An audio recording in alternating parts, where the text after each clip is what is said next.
Hi everyone, and welcome back to Family Recipes with Amanda. I have a really special treat for you today.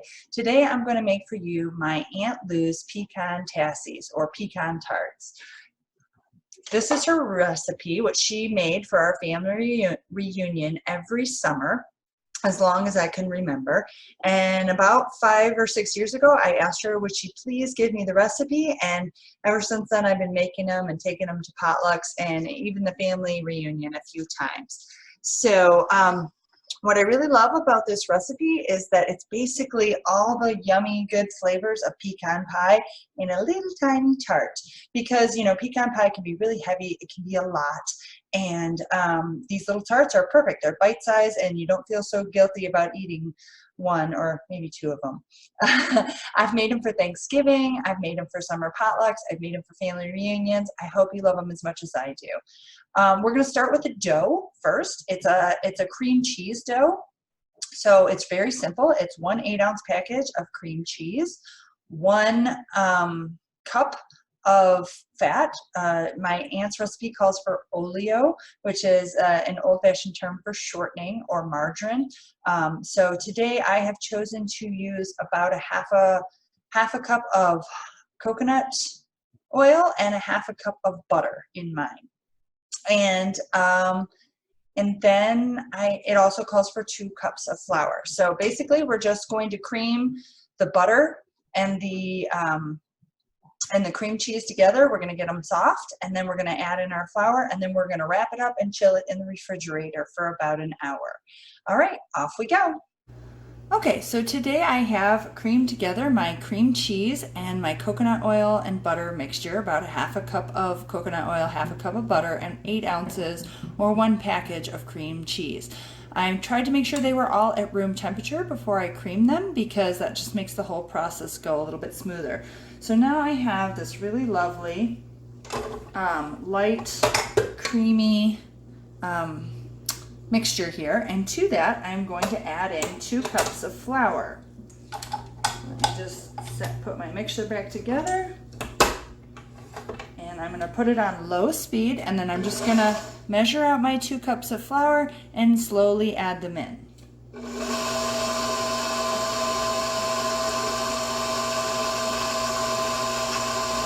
got my knife here to measure it off so it's nice and level.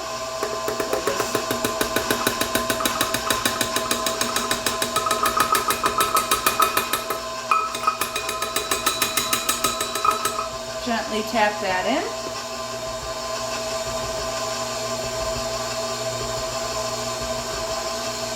You can see maybe it's already starting to form a little dough.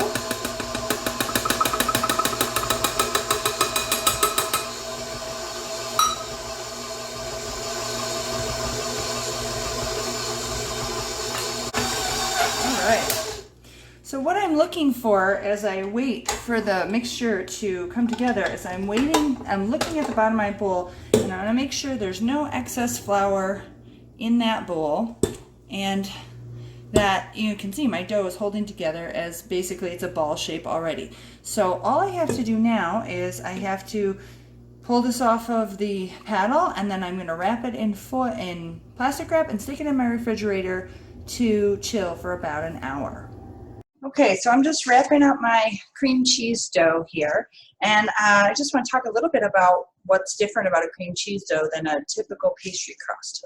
So first of all, a cream cheese dough is so much easier than a regular pastry crust. Soon I am going to do a pie recipe, because I have an awesome pie crust recipe that I really love, and it's super simple, but they can be fussy. You have to roll them out, and you know, sometimes they break and they're dry and you don't know how much water to add.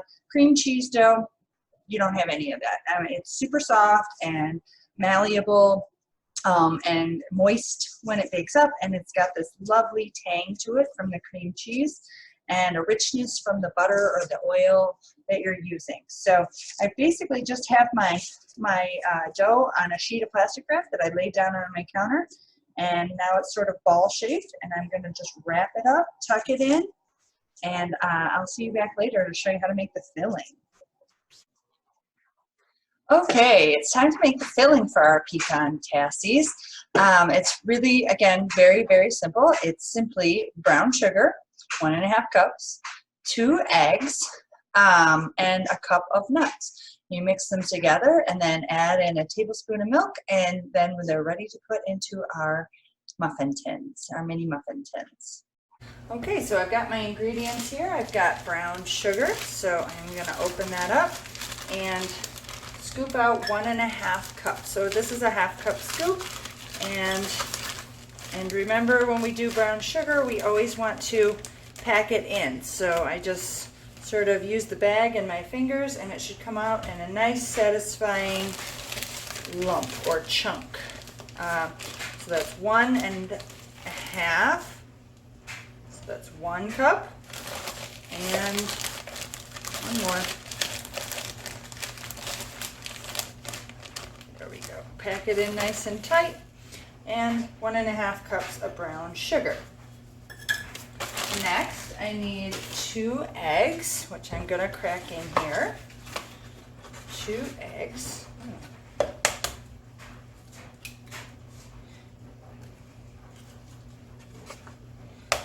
So this is actually basically the same recipe as you can make with pecan pie, only obviously you would make a little bit more of it, and you would put it into a pie crust as opposed to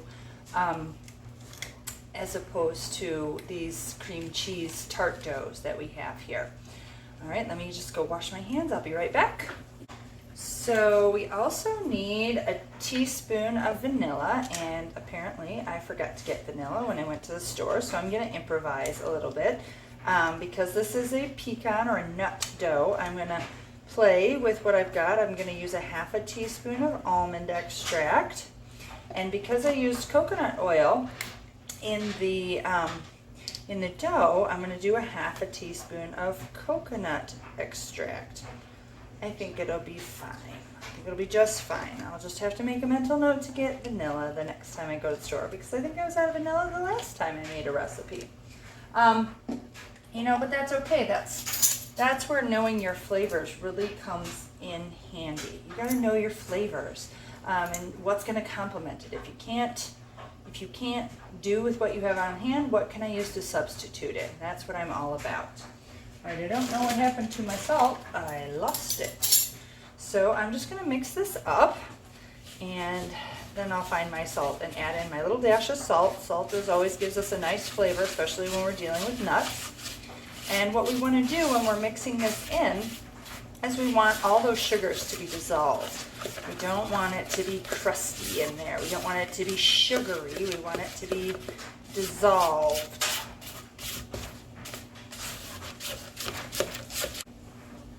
Okay, found my salt. So this is that fleur de sel. So it says a dash of salt. So again, just a pinch, a dash. It's actually a little bit more than what you might think it is. So I'm just going to put a good little pinch of salt in there. And then I have already chopped up my 1/2 cup of chopped pecans here. So I'm just going to add those into the batter, which they also probably have a little salt on them. So it's just going to make everything come together. So it's not very liquidy.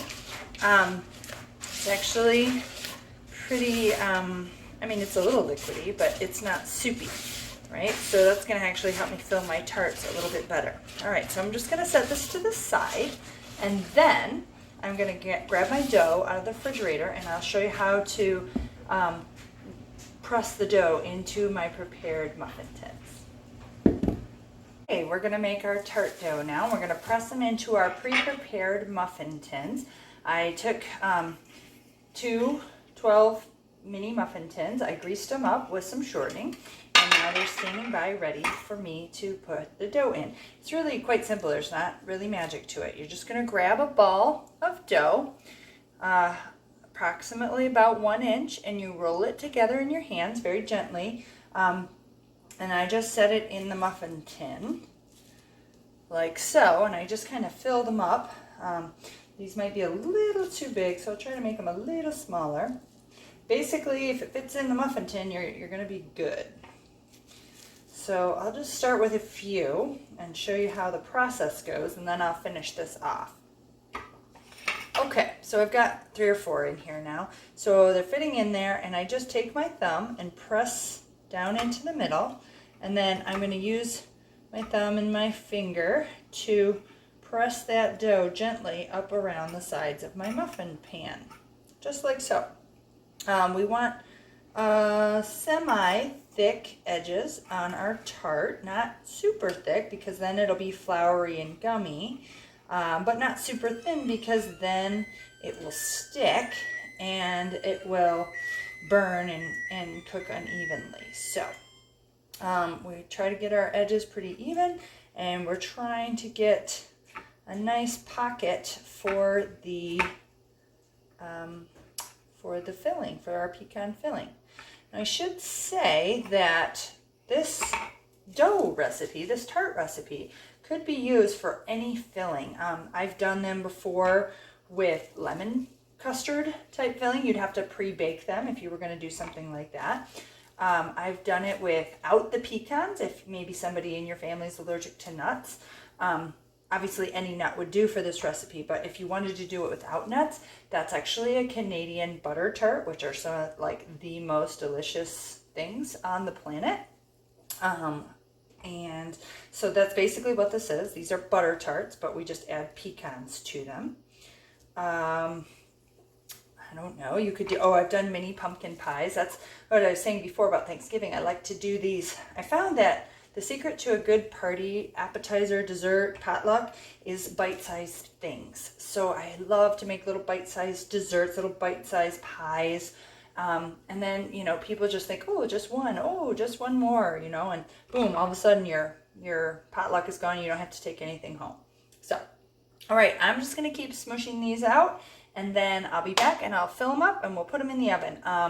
My oven is preheated at 325, and these will bake off for 25 to 30 minutes. Okay, it's time to fill our muffin tins. So I just have a regular old household kitchen teaspoon in my hand. Remember, these are mini tarts, so they're not very big. They don't take that much. And you don't really have to measure it, just whatever fits inside the tart pan. I would say that make sure that you get a good amount of nuts in each one. The nuts tend to, you know, float to the top, I guess. And then so if you get down to the bottom, you might not have any chopped pecans left. And that's great because then you have a butter tart, but not if you promise somebody pecan tarts. So we're just gonna fill these like this. Patience is the key. You just let them, you know, let it drip so you don't drip all over your pan, because then that sugar will burn and caramelize to your pan, and that sort of makes your tarts harder to get out. So try to keep a clean pan where we can. And sometimes, like, I'll even turn the pan like that so that I have less distance to cover. All right. You don't want to fill them overflowing. You don't want them to be right up to the top, and I'll show you why in just a minute. Okay. And if you need to, you can always use your little finger to scrape off any lingerers. All right, that was a big teaspoonful. I don't need all of that. So there you go. And so I think the way to keep the nuts coming is if you kind of stir occasionally as you're scooping and filling. That way you know you're mixing the nuts back in. So like I said, they have a tendency, oh, see, there's a big mess because I was rushing. That's okay. The nuts have a tendency to float. Okay, almost done here, and then I'll show you how to put the finishing touches on.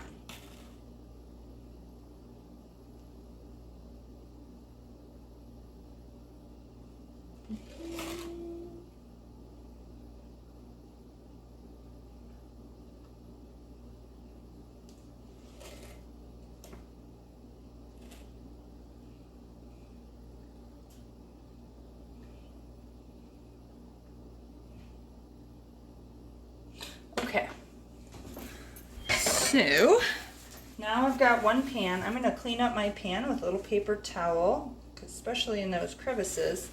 I don't want that sugar to stick and then make my tart harder to get out. Don't want that. So I clean up a little bit where I can.